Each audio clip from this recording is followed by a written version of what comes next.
It's hard to say a few words about Chief Bearskin, uh, especially very hard for me. I have to start because Chief, you see a lot of pictures of him and he has kind of a stern look, but all of us that knew Chief, that wasn't him. And if he was here today, he would start by telling you a joke. And he would say, how many of you came in on the turnpike from the airport or wherever you came in? How many of you saw those signs on the highway that says, do not drive through smoke?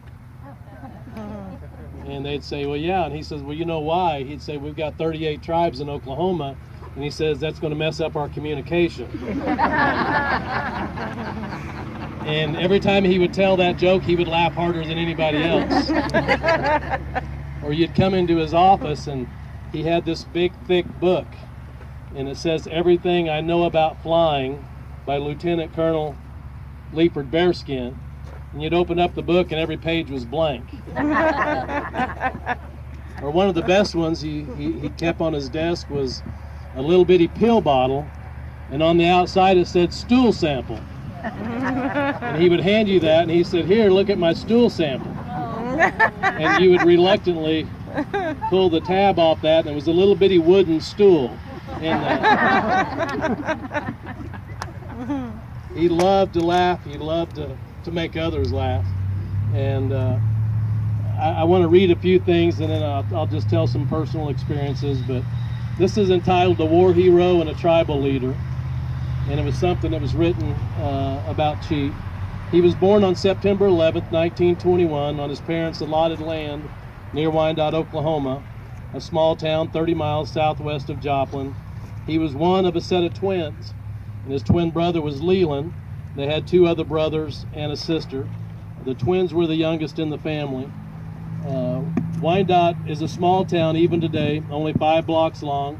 Largest building in Wyandotte is the Wyandotte High School, and only a 2-lane road cuts through the small town. Leopard was raised in the Wyandotte area, finishing high school in the Wyandotte Public Schools in 1939.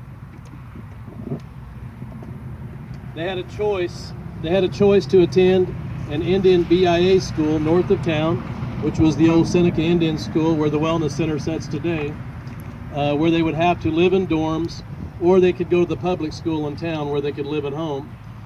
Chief used to tell the story about his older 2 brothers.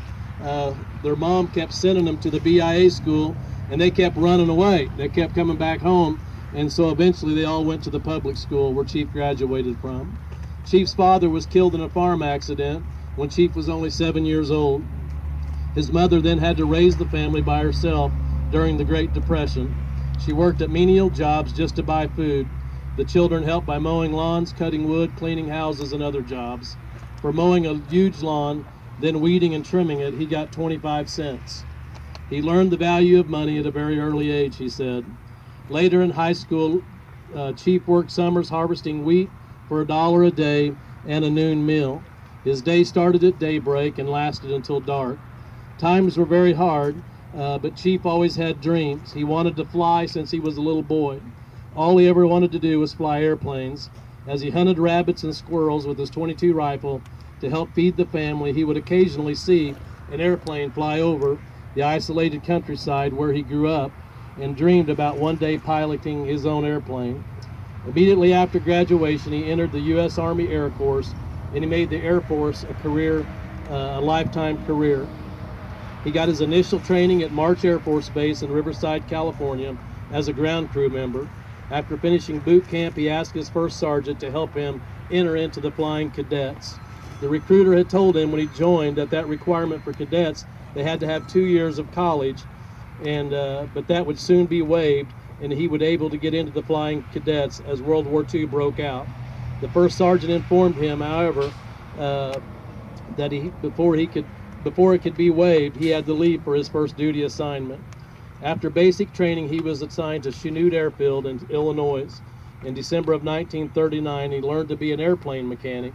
He finished in 1940 and returned to March Air Force Base to join a new squadron that was going to be assigned to Elmendorf Field at Anchorage, Alaska. The squadron was first packed up and moved to Moffett Field in California. In the meantime, he was picked to return to Wyandotte to learn to be an airplane instrument specialist. He was graduated in May of 1941 and promoted to corporal and was assigned back to his squadron, which was already in Alaska. He was soon promoted to sergeant and was responsible for the maintenance on 3 airplanes. He was still there when Japanese bombed Pearl Harbor in 1941. After Pearl Harbor, the requirement for the 2 years of college to enter pilot training had been waived, and he was accepted into the Flying Cadet School at Santa Ana, California. And after receiving his pilot wings at Williamsfield, Arizona in 1943, he entered heavy bombardment training, and he had also gone through primary flight training at Hemet, California. In the meantime, he said, my twin brother had joined the service behind me and had applied for pilot training about the same time that he did. Liefert got orders to report to Tucson, Arizona, where he hoped to fly the hottest airplane in the Air Corps, the P-38 Lightning. It was the hottest airplane in the air, he told a newspaper reporter 50 years later. I wanted to fly it so bad I could taste it, but Tucson had only heavy bombers. As he learned once he got there, he asked the wing commander for a transfer to the P-38, but the commander refused. He explained that pilots for heavy bombers were needed desperately, and Chief acquiesced. He was trained in heavy bombardment for the next few months, and then the commander asked him to stay on as an instructor, but he refused. Instead, he asked for orders to go to combat, and he got them. His twin brother, who was flying navigators around to train them out of Ellington Field, also applied to be stationed with him in B-24s, but because of the death of the 5 Sullivan brothers, if you remember the movie Saving Private Ryan, on the same ship and Navy duty, his request was turned down. Instead, he was assigned to heavy transport, and the two proceeded on separate paths. Chief got his basic training in bombers in Davis-Monthan in Tucson, Arizona, at the base of Alamogordo, New Mexico, at El Paso, Texas. He was then sent to New Guinea as an aircraft commander on B-24 Liberator bomber, and he had a crew of 10 and was aircraft commander after flying in the aircraft for only 36 hours. I'll stop there and just tell a story that Chief told me.